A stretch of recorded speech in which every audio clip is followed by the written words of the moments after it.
তোমাদের একটা জিনিস দেখাচ্ছি, দেখো সকালবেলা। শুভ সকাল বন্ধুরা, আমার জবা ফুলের শুভেচ্ছা। কটা হয়েছে দেখো, আজকে 3টে, কালকেও হবে, কালকে এটা হবে। প্রতিদিনই 2টো 3টে করে করে হচ্ছে। কালকে এটা হবে, এটা হবে, 2টো হবে, তারপরের দিন অনেকগুলো হবে, 3-4টে। দেখেছ?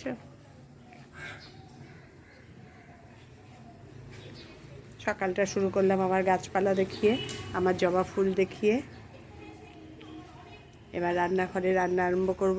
আজকে করব এঁচোড় চিংড়ি। ফুল এনার্জেটিক হয়ে গেছি, এবার রান্না বান্না স্টার্ট। এঁচোড় চিংড়ি করব বলে দেখো, চিংড়ি মাছ নুন হলুদ মাখিয়ে রেখেছি, আলুটাও কেটে একটু ভাপিয়ে রেখেছি, এদিকে এঁচোড়গুলোও একটু ভাপিয়ে রেখেছি। এখন জল ঝরিয়ে ভাজবো। এবার কিভাবে করছি এঁচোড় চিংড়ি। এঁচোড় চিংড়ি তো করব, কিন্তু একটু মানে চিংড়ি দেওয়ার আগে একটু তুলে রাখবো, কারণ চিংড়ি দিলে আমার বড় মেয়ে খাবে না, জামাইও খাবে না, কারণ জামাইয়েরও একটু অ্যালার্জেটিক টেন্ডেন্সি, আর বড় মেয়ের তো ডায়েটিং, নট চিংড়ি। সেই জন্য চিংড়ি দেওয়ার আগে তুলে রাখবো, দিয়ে এবার তারপরে আবার চিংড়ি দেবো। এইভাবে এখন শুরু করেছি। সব পেঁয়াজ টেয়াজ কাটা, রসুন আদার পেস্ট সব নিয়ে এসেছি, এখন শুরু করব রান্না। কড়াইয়ে তেল দিয়ে দিয়েছি, এবার ভাপানো আলুটাকে একটু ভেজে নেব। তারপরে এঁচোড়গুলো ভাপানো জল ঝরতে দিয়েছি, ওগুলোকেও একটু ভেজে নেব। তেলে আলুটা একটু নাড়িয়ে চাড়িয়ে তুলে নেব। তেলের মধ্যে আলুটাও ভেজে নিয়েছি আর এঁচোড়টাও একটু ভেজে নিয়েছি। এবার তেল, অল্প একটু তেল দিয়ে তার মধ্যে গরম মশলা, এলাচ, দারচিনি, লবঙ্গ এগুলো একটু ভেজে নিই। গরম মশলাগুলো একটু ভাজা হয়ে গেছে, এবার পেঁয়াজগুলো দিয়ে দেবো। পেঁয়াজগুলো একটু ভালো করে লাল লাল করে ভেজে নেব, কারণ পুরো মাংসের মতন রান্না করতে হবে। এঁচোড়কে কী বলে জানো? গাছপাঠা।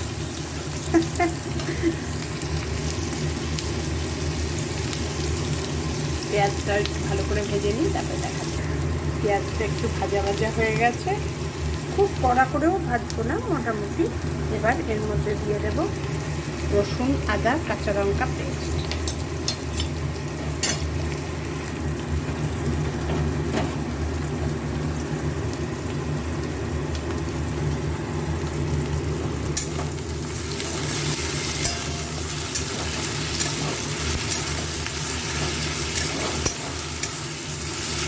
এবার মশলা কষানোর পাতা, এবার একে একে গুঁড়ো মশলাগুলোও দিয়ে দেবো।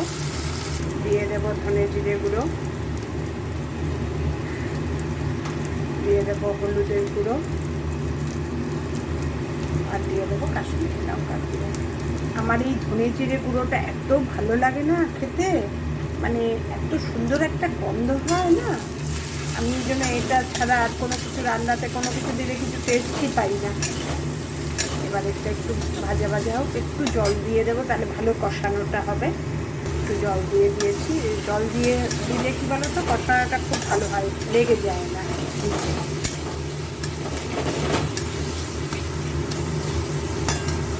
আর কষানোটা হোক, কষানোর মধ্যেই দিয়ে দেবো নুন।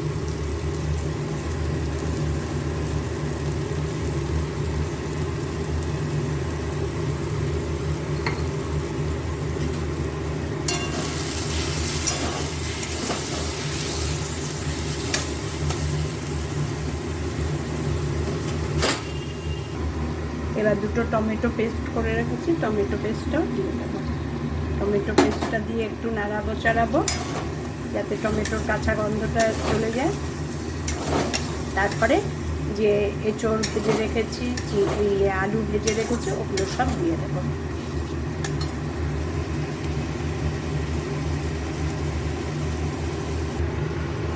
টমেটো পেস্ট দেওয়ার পর টমেটোর পেস্টের বাটিটাও ধুয়ে জল দিয়ে দিয়েছি, এবার ফুটে উঠেছে, টমেটোর কাঁচা গন্ধ চলে গেছে। এবার এক এক করে এঁচোড়গুলো দিয়ে দেবো, আর আলুও যেগুলো ভেজে রেখেছি সব দিয়ে দেবো। আলু আর এঁচোড় ওই মশলার মধ্যে দিয়ে মিশিয়ে দিয়েছি। এবার একটু ঢেকে মশলা ঢুকতে দেবো, তারপর ঝোল দেবো।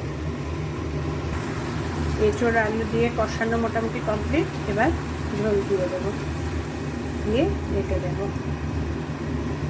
এবার একটু ভালো করে ফুটবে, তারপরে তোমাদের দেখাবো। চিংড়িগুলো পাশে ভেজে রেখেছি। এবার এখান থেকে কষানো হয়ে গেছে, ঝোল দিয়েছি, এখান থেকে নামিয়ে চিংড়ির ওপর দিয়ে দেবো। আর এখানে চিংড়ি ছাড়া রাখবো। আমি এইভাবেই করি, জানো না, লাউ করলেও তাই করি, এই এঁচড় করলেও তাই। ও যেহেতু চিংড়ি খায় না, ওকে আর জোর করি না।